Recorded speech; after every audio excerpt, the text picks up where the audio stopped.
ओम श्री साई राम। आज श्री साई सच्चरित अध्याय 5। चांद पाटिल की बारात के साथ श्री साई बाबा का पुनः आगमन, अभिनंदन तथा श्री साई शब्द से संबोधन, अन्य संतों से भेंट, वेशभूषा व नित्य कार्यक्रम, पादुकाओं की कथा, मोहिद्दीन के साथ कुश्ती, मोहिद्दीन का जीवन परिवर्तन, जल का तेल में रूपांतर, मिथ्या गुरु जौहर अली।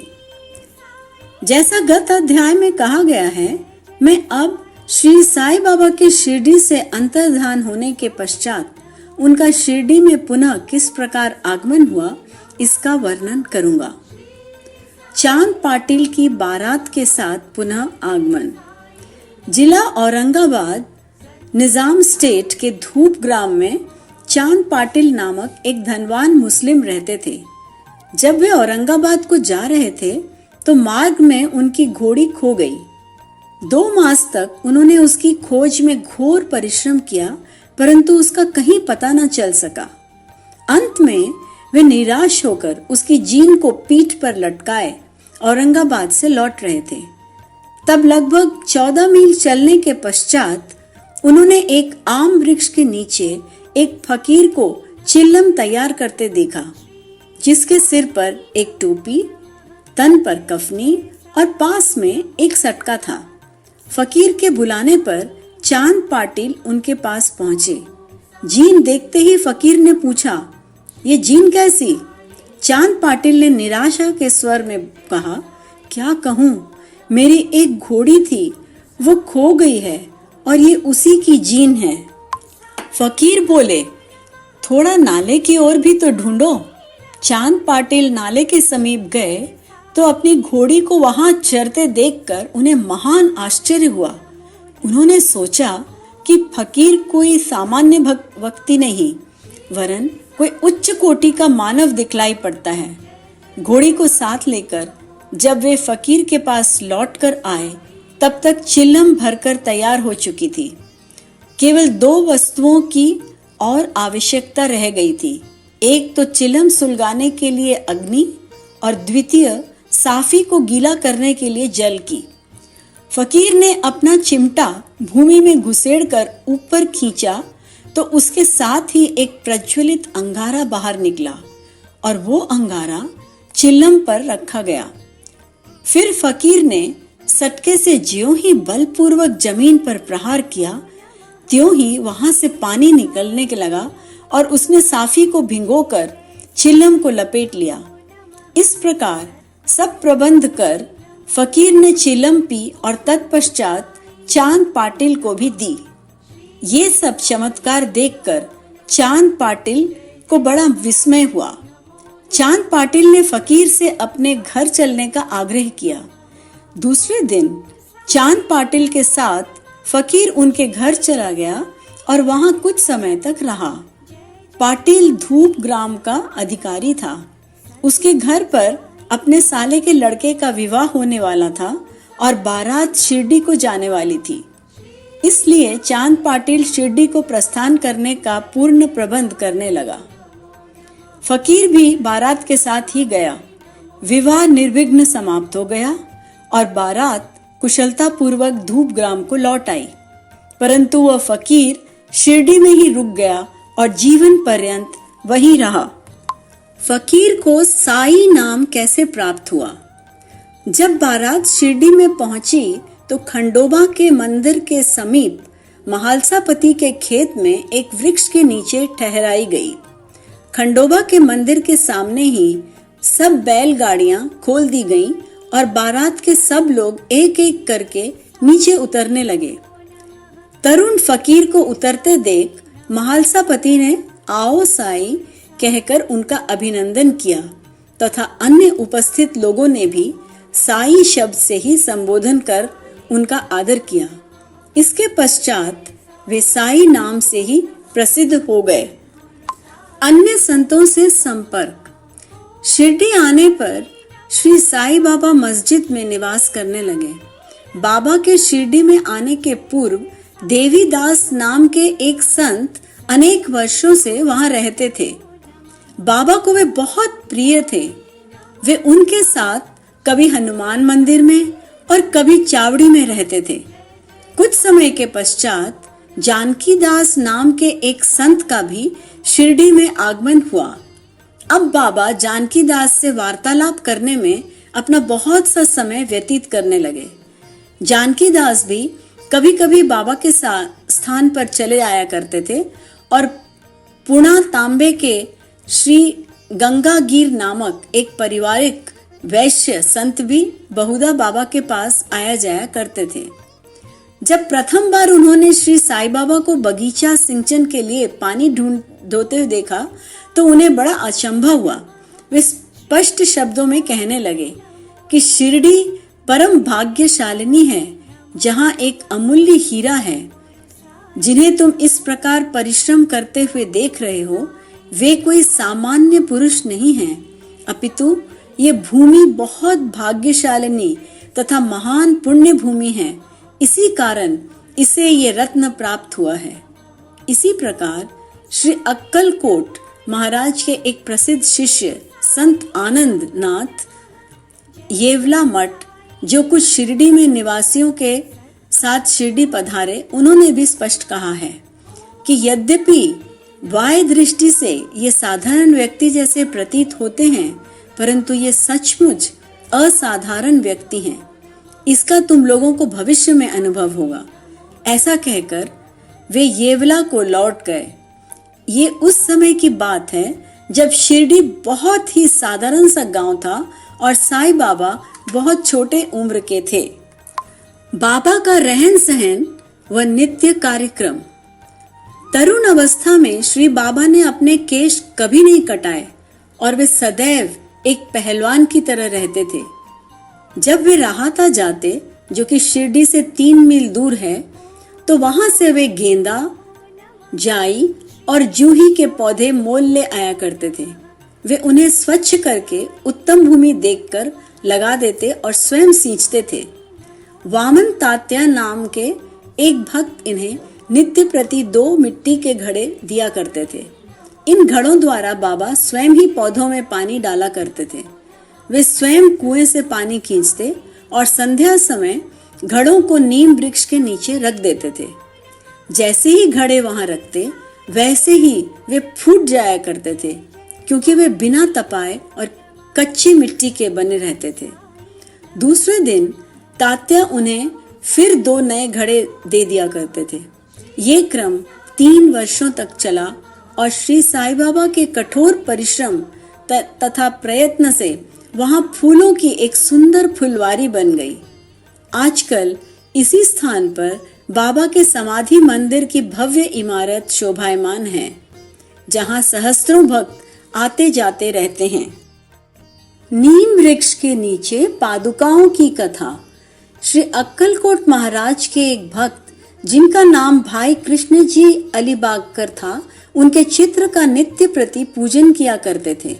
एक समय उन्होंने अक्कलकोट शोलापुर जिला जाकर महाराज की पादुकाओं का दर्शन एवं पूजन करने का निश्चय किया, परंतु प्रस्थान करने के पूर्व अक्कलकोट महाराज ने स्वप्न में दर्शन देकर उनसे कहा कि आजकल शिरडी ही मेरा विश्राम स्थल है और तुम वहीं जाकर मेरा पूजन करो। इसलिए भाई ने अपने कार्यक्रम में परिवर्तन कर शिरडी आकर श्री साईं बाबा की पूजा की। वे आनंद पूर्वक शिरडी में 6 मास रहे और इस स्वप्न की स्मृति स्वरूप उन्होंने पादुकाएं बनवाई। शके संवत 1834 में श्रावण में शुभ दिन देखकर नीम वृक्ष के नीचे वे पादुकाएं स्थापित कर दी गईं। दादा केलकर तथा उपासनी महाराज ने उनका यथाविधि स्थापना उत्सव संपन्न किया।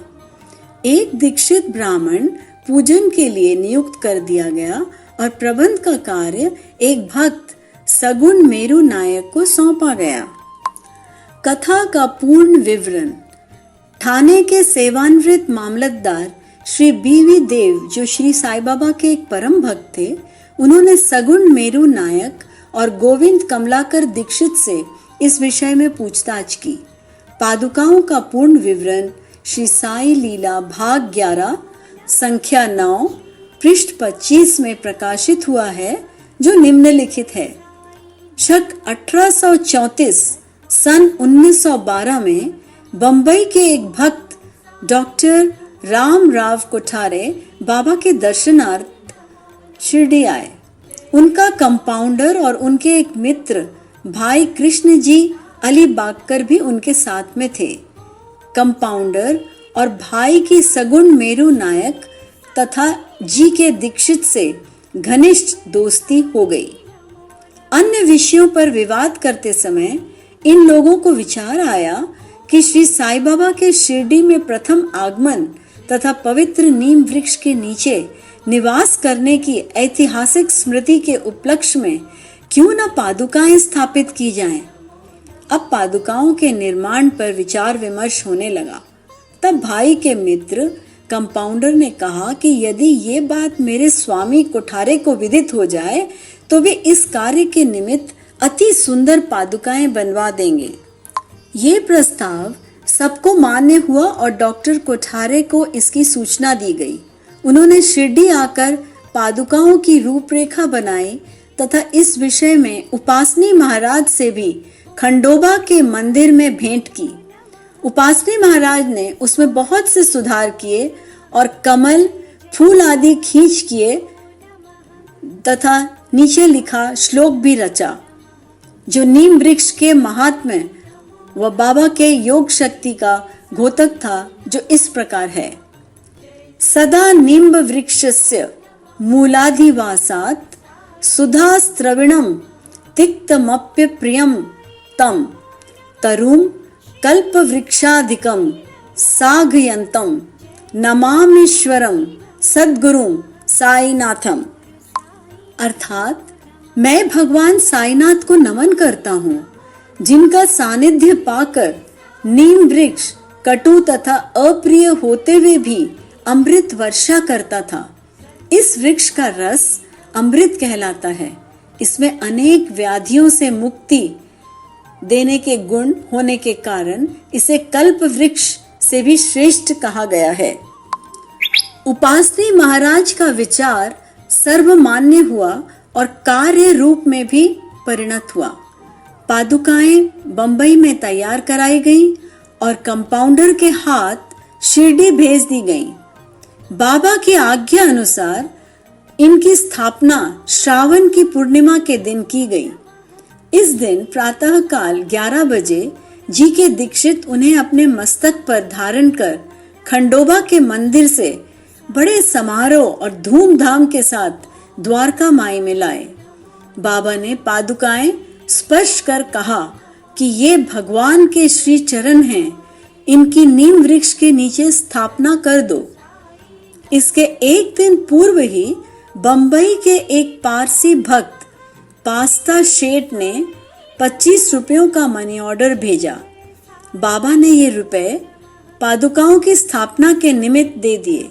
स्थापना में कुल 100 रुपए व्यय हुए, जिनमें 75 रुपए चंदे द्वारा एकत्रित हुए। प्रथम 5 वर्षों तक डॉक्टर कोठारे दीपक के निमित्त 2 रुपए मासिक भेजते रहे। उन्होंने पादुकाओं के चारों ओर लगाने के लिए लोहे की छड़ें भी भेजी। स्टेशन से छड़ें ढोने और छप्पर बनाने का खर्च 7 रुपए 8 आने सगुण मेरू नायक ने दिए। आजकल जरबाड़ी नाना पुजारी पूजन करते हैं और सगुण मेरू नायक नैवेद्य अर्पण करते तथा संध्या को दीपक जलाते हैं। भाई कृष्ण जी पहले अक्कलकोट महाराज के शिष्य थे। अक्कलकोट जाते हुए वे शक 1834 में पादुका स्थापन के शुभ अवसर पर शिरडी आए और दर्शन करने के पश्चात जब उन्होंने बाबा से अक्कलकोट प्रस्थान करने की आज्ञा मांगी, तब बाबा कहने लगे, अरे अक्कलकोट में क्या है, तुम वहां व्यर्थ क्यों जाते हो? वहां के महाराज तो यही मैं स्वयं हूं। ये जान सुनकर भाई ने अक्कलकोट जाने का विचार त्याग दिया। पादुकाएं स्थापित होने के पश्चात वे बहुधा शिरडी जाया करते थे। श्री BV देव ने अंत में ऐसा लिखा है कि इन सब बातों का विवरण हेमाडपंत को विदित नहीं था, अन्यथा वे श्री साई सच्चरित्र में लिखना कभी नहीं भूलते। मोहिद्दीन तंबोली के साथ कुश्ती और जीवन परिवर्तन। शिरडी में एक पहलवान था जिसका नाम मोहिद्दीन तंबोली था। बाबा का उससे किसी विषय पर मतभेद हो गया। फलस्वरूप दोनों में कुश्ती हुई और बाबा हार गए। इसके पश्चात बाबा ने अपनी पोशाक और रहन सहन में परिवर्तन कर दिया। वे कफनी पहनते, लंगोट बांधते और एक कपड़े के टुकड़े से सिर ढकते थे। वे आसन तथा शयन के लिए एक टाट का टुकड़ा काम में लाते थे। इस प्रकार फटे पुराने चिथड़े पहनकर वे बहुत संतुष्ट प्रतीत होते थे। वे सदैव यही कहा करते थे कि गरीबी अव्वल बादशाही, अमीरी से लाख सवाई, गरीबों का अल्लाह भाई। गंगागीर को भी कुश्ती से बड़ा अनुराग था। एक समय जब वो कुश्ती लड़ रहा था, तब इसी प्रकार उसको भी त्याग की भावना जागृत हुई। इसी उपयुक्त अवसर पर उसे देववाणी सुनाई दी, भगवान के साथ खेल में अपना शरीर लगा देना चाहिए। इस कारण वह संसार छोड़ आत्म अनुभूति की ओर झुक गया। पुणतांबे के समीप एक मठ स्थापित कर वह अपने शिष्यों सहित वहां रहने लगा। श्री साई बाबा लोगों से न मिलते और न वार्तालाप करते थे। जब कोई उनसे कुछ प्रश्न करता तो वे केवल उतना ही उत्तर देते थे।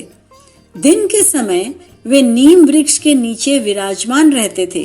कभी कभी वे गांव की मेड़ पर नाले के किनारे एक बबूल वृक्ष की छाया में भी बैठे रहते थे और संध्या को अपनी इच्छा अनुसार कहीं भी वायु सेवन को निकल जाया करते थे। नीम गांव में वे बहुधा बाला साहेब डेंगले के गृह पर जाया करते थे। बाबा श्री बाला साहब को बहुत प्यार करते थे। उनके छोटे भाई, जिसका नाम नाना साहब था, के द्वितीय विवाह करने पर भी उनको कोई संतान न थी। बाला साहब ने नाना साहब को श्री साई बाबा के दर्शनार्थ शिरडी भेजा। कुछ समय पश्चात उनकी श्री कृपा से नाना साहब के यहाँ एक पुत्र रतन हुआ। इसी समय से बाबा के दर्शनार्थ लोगों का अधिक संख्या में आना प्रारंभ हो गया तथा उनकी कीर्ति भी दूर दूर तक फैलने लगी। अहमदनगर में भी उनकी अधिक प्रसिद्धि हो गई। तभी से नाना साहब चांदोरकर, केशव चिदंबर तथा अन्य कई भक्तों का शिरडी में आगमन होने लगा। बाबा दिन भर अपने भक्तों से घिरे रहते और रात्रि में जीर्ण शीर्ण मस्जिद में शयन करते थे। इस समय बाबा के पास कुल सामग्री चिलम, तंबाकू, एक टमरेल, एक लंबी कफनी, सिर के चारों ओर लपेटने का कपड़ा और एक सटका था, जिसे वे सदा अपने पास रखते थे। सिर पर सफेद कपड़े का एक टुकड़ा वे सदा इस प्रकार बांधते थे, उसका एक छोर बाएं कान पर से पीठ पर गिरता हुआ ऐसा प्रतीत होता था मानो बालों का जुड़ा हो। हफ्तों तक वे इन्हें स्वच्छ नहीं करते थे। पैर में कोई जूता या चप्पल भी नहीं पहनते थे। केवल एक टाट का टुकड़ा ही अधिकांश दिन में उनके आसन का काम देता था। वे एक कौपीन धारण करते और सर्दी से बचने के लिए दक्षिण मुख हो धूनी से तपते थे। वे धूनी में लकड़ी के टुकड़े डाला करते थे तथा अपना अहंकार, समस्त इच्छाएं और समस्त कुविचारों की उसमें आहुति दिया करते थे। वे अल्लाह मालिक का सदा जिह्वा से उच्चारण किया करते थे। जिस मस्जिद में वे पधारे थे उसमें केवल 2 कमरों के बराबर लंबी जगह थी और यहीं सब भक्त उनके दर्शन करते थे। सन 1912 के पश्चात कुछ परिवर्तन हुआ। पुरानी मस्जिद का जीर्णोद्धार हो गया और उसमें एक फर्श भी बनाया गया। मस्जिद में निवास करने के पूर्व बाबा दीर्घ काल तक तकिया में रहे। वे पैरों में घुंघरू बांधकर प्रेम विहल होकर सुंदर नृत्य व गायन भी करते थे।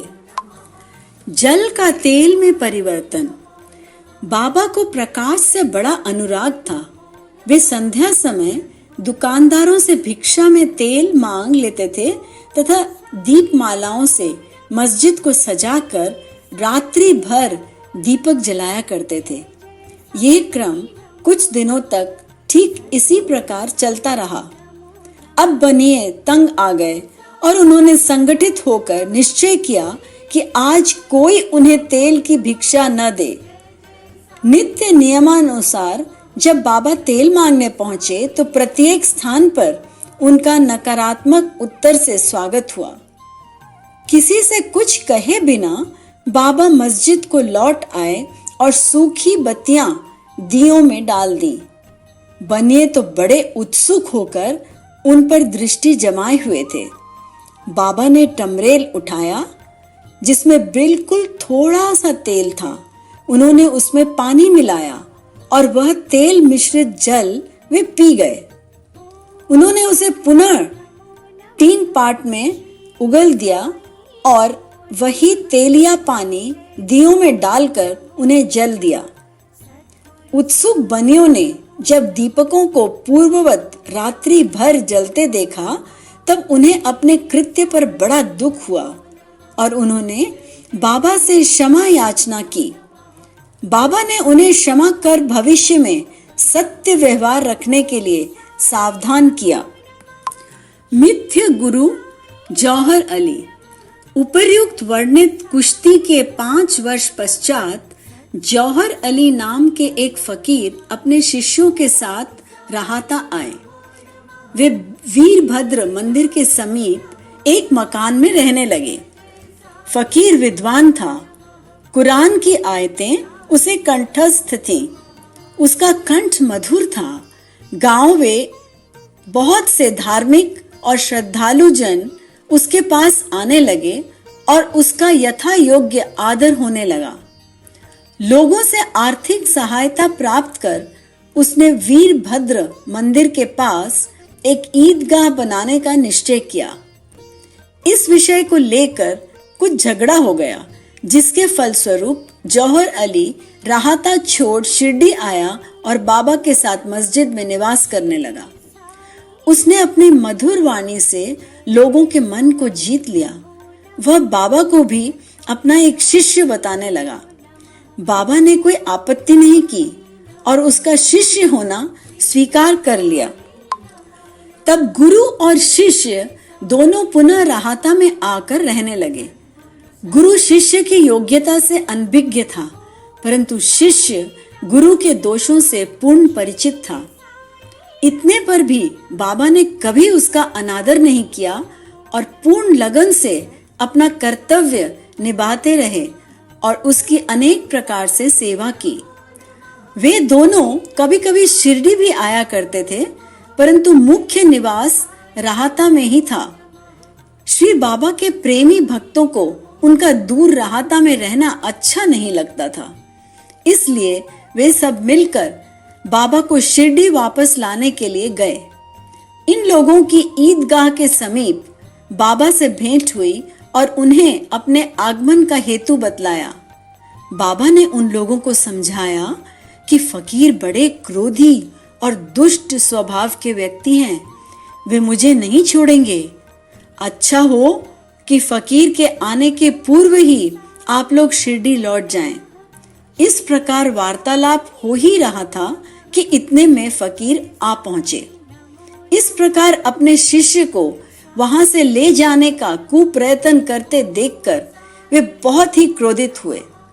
कुछ वाद विवाद के पश्चात स्थिति में परिवर्तन हो गया और अंत में यह निर्णय हुआ कि फकीर व शिष्य दोनों ही शिरडी में निवास करें और इसलिए वे शिरडी में आकर रहने लगे। कुछ दिनों के बाद देवी दास ने गुरु की परीक्षा की और उसमें कुछ कमी पाई। चांद पाटिल की बारात के साथ जब बाबा शिरडी में आए थे उससे 12 वर्ष पूर्व देवीदास लगभग 10 या 11 वर्ष की अवस्था में शिरडी आए थे और हनुमान मंदिर में रहते थे। देवीदास सुडौल, सुंदर आकृति तथा तीक्ष्ण बुद्धि के थे। वे त्याग की साक्षात मूर्ति तथा अगाध ज्ञानी थे। बहुत से सज्जन जैसे तात्या कोते, काशीनाथ व अन्य लोग उन्हें अपने गुरु समान मानते थे। लोग जौहर अली को उनके सम्मुख लाए। विवाद में जौहर अली बुरी तरह पराजित हुआ और शिरडी छोड़ वैजापुर को भाग गया। वह अनेक वर्षों के पश्चात शिरडी आया और श्री साईं बाबा की चरण वंदना की। उसका ये भ्रम कि वह स्वयं गुरु था और श्री साईं बाबा उसके शिष्य अब दूर हो चुका था। श्री साईं बाबा उसे गुरु समान ही आदर करते थे। उसका स्मरण कर उसे बहुत पश्चाताप हुआ। इस प्रकार श्री साईं बाबा ने अपने प्रत्यक्ष आचरण से आदर्श उपस्थित किया कि अहंकार से किस प्रकार छुटकारा पाकर शिष्य के कर्तव्यों का पालन कर किस तरह आत्मानुभाव की ओर अग्रसर होना चाहिए। ऊपर वर्णित कथा महालसापति के कथा अनुसार है। अगले अध्याय में रामनवमी का त्योहार, मस्जिद की पहली हालात एवं पश्चात उसके जीर्णोद्धार इत्यादि का वर्णन होगा। श्री सद्गुरु साईनाथ अर्पणम अस्तु। शुभम भवतु। समस्त लोका सुखिनो भवन्तु। समस्त लोका सुखिनो भवन्तु। समस्त लोका सुखिनो भवन्तु। ओम शांति शांति शांति।